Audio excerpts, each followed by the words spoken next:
Assalomu alaykum kanalimiz obunachilari va kuzatib boruvchilari. Bugungi videomuz universal ustalar xizmati bo'ladi. Videomizni ko'rib borasizlar, kanalimizga obuna bo'lib qo'yishni unutmanglar. Assalomu alaykum. Alaykum. Yaxshimisiz? Yaxshi, rahmat. Assalomu alaykum obunachilar. Videoni boshlayapman.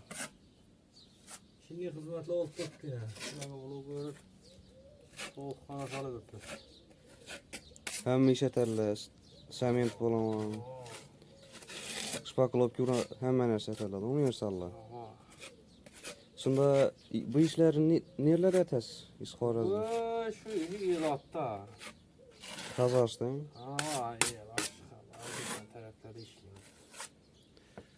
Hamma narsalar kelishilgan holda pullarni Kelishilgan holda ishlaymiz buni xalosa.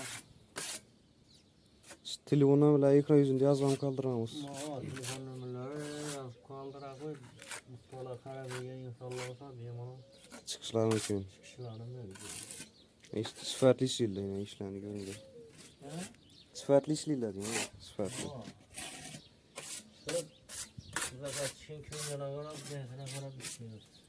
Ishchak to'xana qurib berishga bo'lsa necha kunda yotib berasiz? Bilmem ben onu necha kunlik doğrusu. Kurusuna qarab ancha qoladi. Endi materialına qarab kurusuna qarab bitar. Sifatli tuzatib bergan ishga. Yarık işleri ha to'xonalarda kenarlarda bu. Seni köyüne beni ya üstüne şifaklılık getartamız alalım. Qurib bo'lgandan keyin. Yarık işlerini yok et koyuş gerek koy. Aynen ince teşlep hammasini qo'yib qo'yadilar. Keybollari stashga oladimi sen? Taşıyorlar onu hiç taşıyorlar hem yeri. Stashgani o'zini aytib beradilar. Telefon gaplashsa işte. Taşıyan boladı. İşleri.